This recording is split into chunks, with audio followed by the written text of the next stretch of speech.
AIDS ಬಗ್ಗೆ ಕೇವಲ ಜಾಗೃತಿ ಮೂಡಿಸಿದರೆ ಸಾಲದು, ಯುವ ಜನಾಂಗ ಎಚ್ಚೆತ್ತುಕೊಳ್ಳಬೇಕೆಂದು ಹಿರಿಯ ಹೆಚ್ಚುವರಿ ಸಿವಿಲ್ ನ್ಯಾಯಾಧೀಶೆ ಸಲ್ಮಾ ಹೇಳಿದರು. ಪಟ್ಟಣದ ಸರ್ಕಾರಿ ಆಸ್ಪತ್ರೆ ಮುಂಭಾಗದಲ್ಲಿ ವಿಶ್ವ ಏಡ್ಸ್ ದಿನಾಚರಣೆ ಅಂಗವಾಗಿ ಜಾಗೃತಿ ಜಾಥಾಕ್ಕೆ ಚಾಲನೆ ನೀಡಿ ಮಾತನಾಡಿದ ಅವರು, ಯಾವುದೇ ರೋಗವು ಮಾರಕವಾಗಿರುವುದಿಲ್ಲ, ಅದರ ಬಗ್ಗೆ ಹೆಚ್ಚಿನ ಜಾಗೃತಿ ಇರಬೇಕು. HIV ರೋಗವು ಸ್ಪರ್ಶದಿಂದಾಗಲಿ ಊಟ ಮಾಡುವುದರಿಂದಾಗಲಿ ಬರುವುದಿಲ್ಲ. ಅದರ ಬಗ್ಗೆ ಸುರಕ್ಷಿತ ಜೀವನ ಅನುಸರಿಸುವುದರಿಂದ ಆರೋಗ್ಯಕರ ಜೀವನ ನಡೆಸಬಹುದು. ಇದಲ್ಲದೆ ಏಡ್ಸ್ ಪೀಡಿತರ ಮೇಲೆ ಭೇದ ಭಾವ ತೋರುವುದು ಕಾನೂನಾತ್ಮಕ ಅಪರಾಧ. ಯಾರಿಗಾದರೂ HIV ಪಾಸಿಟಿವ್ ಇದ್ದರೆ ಅವರ ಬಗ್ಗೆ ಅಸಡ್ಡೆ ತೋರದೆ ಅವರಿಗೆ ನಮ್ಮಂತೆ ಬದುಕುವ ಸಾಧ್ಯತೆ ಇದೆ. ಅಂತವರಿಗೆ ಮಾನಸಿಕವಾಗಿ ಧೈರ್ಯ ತುಂಬುವುದು ಎಲ್ಲರ ಕರ್ತವ್ಯ ಎಂದರು.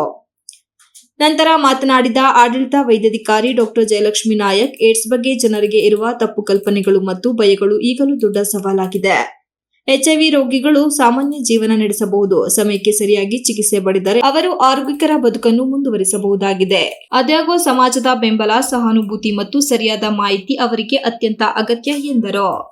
ಲಯನ್ ಸಂಸ್ಥೆ ಮಾಜಿ ಅಧ್ಯಕ್ಷ ಡಾಕ್ಟರ್ ಚಂದ್ರಮೌಳಿ ಮಾತನಾಡಿ, ಯುವ ಜನರಿಗೆ ವಿಶೇಷವಾಗಿ ಸಂದೇಶ ನೀಡಿ. ಯುವಕರೇ ನಮ್ಮ ದೇಶದ ಭವಿಷ್ಯ. ಸುರಕ್ಷಿತ ಜೀವನ ಶೈಲಿ, ಸರಿಯಾದ ಮಾಹಿತಿ ಮತ್ತು ಆಗಾಗ ಪರೀಕ್ಷೆ ಮಾಡಿಸಿಕೊಳ್ಳುವುದು ನಿಮ್ಮನ್ನು ಮತ್ತು ನಿಮ್ಮ ಸುತ್ತಲಿನವರನ್ನು ರಕ್ಷಿಸುತ್ತದೆ ಎಂದು ಹೇಳಿದರು.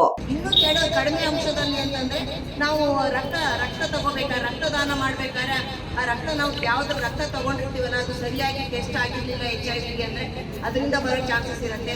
ತಾಯಿಯಿಂದ ಮಗುಗೆ ಬರೋ ಚಾನ್ಸಸ್ ಇರುತ್ತೆ. ಆಮೇಲೆ ಸಿರಿಂಜ್ಗಳೆಲ್ಲ ಯಾವ್ದಾವ್ದು ನಾವು RMPಗಳ ಹತ್ರ ಎಲ್ಲ ಬೇರೆಯವ್ರ ಹತ್ರ ಎಲ್ಲ ಹೋಗಿ ಇಂಜೆಕ್ಷನ್ ಮಾಡಿಸ್ಕೊಂತೀವಿ. ಅವರು ಆ ಸಿರಿಂಜಿನ ಒಬ್ಬರಿಗೆ ಯೂಸ್ ಮಾಡಿರೋದು ಇನ್ನೊಬ್ರಿಗೆ ಮಾಡಿರ್ತಾರೋ ಅಂತ ಗೊತ್ತಿರಲ್ಲ. ಹಾಗೆ ಏಡ್ಸ್ ಇರುವಂತ ಪೇಷಂಟ್ ಇಂದ ಅವ್ರಿಗೆ ಬೇರೆಯವ್ರು ಯೂಸ್ ಮಾಡಿದ್ರೆ ಅದರಿಂದಲೂ ಬರೋ ಚಾನ್ಸಸ್ ಇರುತ್ತೆ. ಏನು ಬೇಕಂದ್ರೆ ಗೂಗಲ್ ಮಾಡ್ಬೋದು. So sex education is also one of the important factor. ಇದನ್ನು ತಡೆಯೋದು. ಸೇಫ್ ಸೆಕ್ಸ್ ಅಂದರೆ ಏನು ಅಂತ ಎಲ್ಲರಿಗೂ ಗೊತ್ತಿರಬೇಕು. ಸೋಷಿಯಲ್ ಮೀಡಿಯಾ ನೀವು ಬೇರೆ ಎಲ್ಲದಕ್ಕೂ ಬಳಸಿದ್ರೆ ಅದನ್ನು ಒಳ್ಳೆ ರೀತಿಯಲ್ಲೂ ಬಳಸಿ.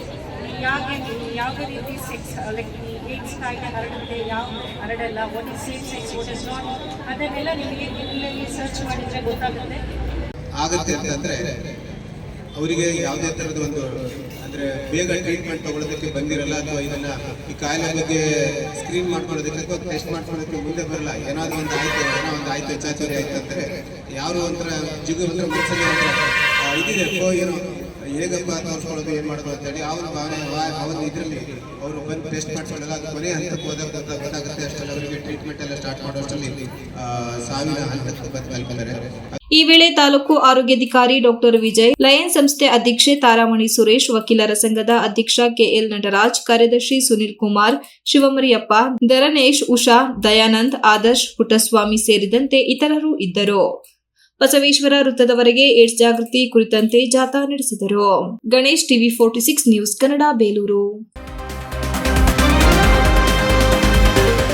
You are watching TV 46 News Kannada.